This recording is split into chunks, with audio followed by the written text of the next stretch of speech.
आज की अपडेट की बात करें तो वह अफेक के बारे में। अफेक ने कुछ दिन पहले अपने इंस्टाग्राम पे एक वीडियो अपलोड की थी जिसमें उसने पैंथर और जानी की बीफ एक्सप्लेन की थी और बताया था कि मैं इन दोनों की बीफ क्यों नहीं कवर कर रहा।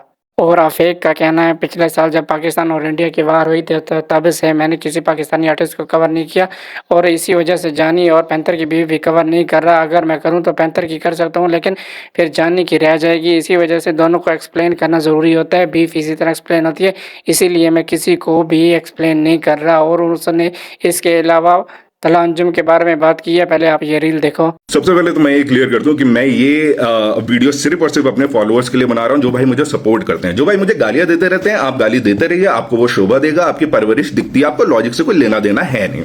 तो ठीक है, अभी आपको बताया पैंथर वर्सेस जानी की बीफ चल रही है और मैं उसको कवर नहीं कर रहा हूं। उसको ना कवर करने का रीजन ये है कि आपको बताया जब से इंडिया वर्सेस पाकिस्तान की वॉर हुई थी तब से मैंने पाकिस्तानी आर्टिस्ट अपने चैनल के ऊपर कवर करना बंद कर दिए थे।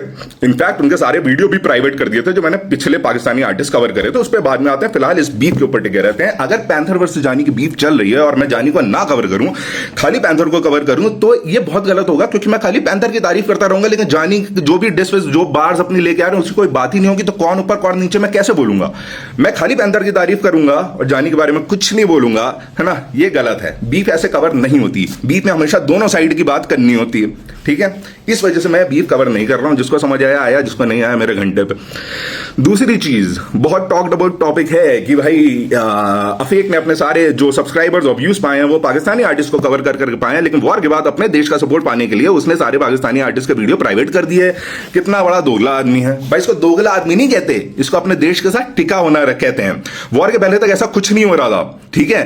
तो जब वॉर हुई तब मैंने अपने सारे वीडियो प्राइवेट करे क्योंकि मेरी गवर्नमेंट सपोर्ट नहीं कर रही है पाकिस्तानी आर्टिस्ट को। अगर मेरी गवर्नमेंट सपोर्ट नहीं कर रही है then who the hell am I to support them?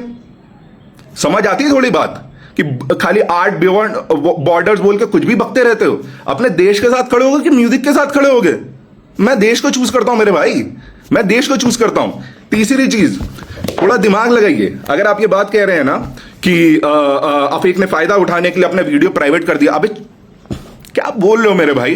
फायदा तो तब होता है जब वो सारे वीडियो पब्लिक रहते, मेरे को उसके ऊपर व्यूज आते रहते और मैं पैसिव इनकम से अभी कम से कम 4-5-6 लाख रुपए ठोक चुका होता यूट्यूब मोनेटाइजेशन से on those Pakistani reaction videos. But I choose कि मैं अपना फायदा नहीं चूज करता हूं, मैं देश के साथ खड़ा रहूंगा। मैंने इसलिए उन वीडियोस को प्राइवेट करा। और अफेक ने तला अंजुम के बारे में बात की है। जब पैंथर का सॉन्ग हजामत आया था तो तब पैंथर ने तला अंजुम पर शॉट दिए थे और कहा था कि तुम लोग मीर गालिब और जॉन एले के छापते हो शायर। तो जब अफेक किसी सॉन्ग का रिएक्शन कर रहे थे तो तब कहा था कि आई एग्री, मैं मानता हूँ तला अंजुम छापते हैं। तो इसी बारे में अफेक ने बात की है। मैंने कभी किसी पाकिस्तानी आर्टिस्ट को उल्टा नहीं बोला। मैंने सिर्फ तला को एक दूसरे आर्टिस्ट ने बोला कि ये लाइनें छापता, मैंने कहा हाँ छापते तो हैं। इसमें लोग ये बोल रहे कि भाई पहले तो नहीं, पहले तो छाप रहे थे तब तो बड़े अच्छे लग रहे थे, अब क्यों नहीं लग रहे? भैया मैंने सिर्फ तला को इसलिए बोला, उस टाइम पे मेरी थोड़ी तो खिसकी हुई थी क्योंकि आपको पता है जब वॉर हुई थी तब तला ने इंडिया के लिए उल्टा उल्टा बोला था। कौन हो भाई आप आर्टिस्ट हो ना? इंडियंस ने आपको बड़ा सपोर्ट करा था, तो आपने इंडियंस के खिलाफ क्यों बोला? है ना, आपको तो अपनी आर्ट पे रहना चाहिए था, है ना? आप क्यों आर्ट बियॉन्ड बॉर्डर्स और ये वो आपने करा? इसलिए मैंने खाली एक बात बोली। मेरी एक बात बोलने के लिए गणजलों ने इतनी सारी चीजें बोल डाली हैं पिछले एक साल में। एक हमारे क्रिएटर है भाई साहब यूट्यूब के, मैंने देखा आज भी उन्होंने बैठा के मेरी माँ बहनें तौल रखी है इंटरनेट पे। खैर वो उनकी परवरिश दिखाता, अभी वो देखना, ये वीडियो देख के एक और वीडियो बनाएंगे।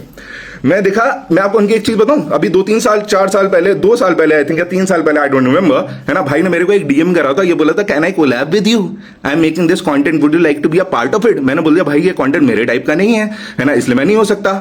अब मैं ये बोल दूं भाई आपकी गाना जल गई क्योंकि मैंने आपके साथ कोलैब नहीं करा, ठीक है, इसलिए आप ये वीडियो बना रहे हो। या फिर मैं ये बोल दूं कि आपको पता है कि वॉर के बाद आप इंडिया को या इंडियंस को हेट करके बहुत व्यूज आएंगे, तो आप मेरे को हेट कर रहे हो क्योंकि आपको पता है हेट का कंटेंट मस्त चलता है, ठीक है? तो अफेक को हेट देते हैं, गालियां देते हैं माँ बहन की, है ना, मस्त व्यूज आएंगे, हम उस पर पैसे छापेंगे। मैं भी ये चीज कह सकता हूं। सबको पता है कि मेरी माँ का इंतकाल हुआ है पिछले 2-3 महीने पहले, ठीक है? और इधर ये हुआ था और ये भाई साहब जो है बैठ के मेरी माँ बहन को गाली दे रहे थे। मैंने कुछ नहीं बोला, मैं अभी भी कुछ नहीं बोलूंगा क्योंकि मैं अपनी परवरिश दिखा रहा हूं मेरे भाई। आप खाली इंटरनेट पे बैठ के गालियां देते रहिए, ठीक है? आज आप जो भी कर रहे हैं लेकिन कहीं ना कहीं आपके कर्मा में ऐड हो रहा है, ठीक है?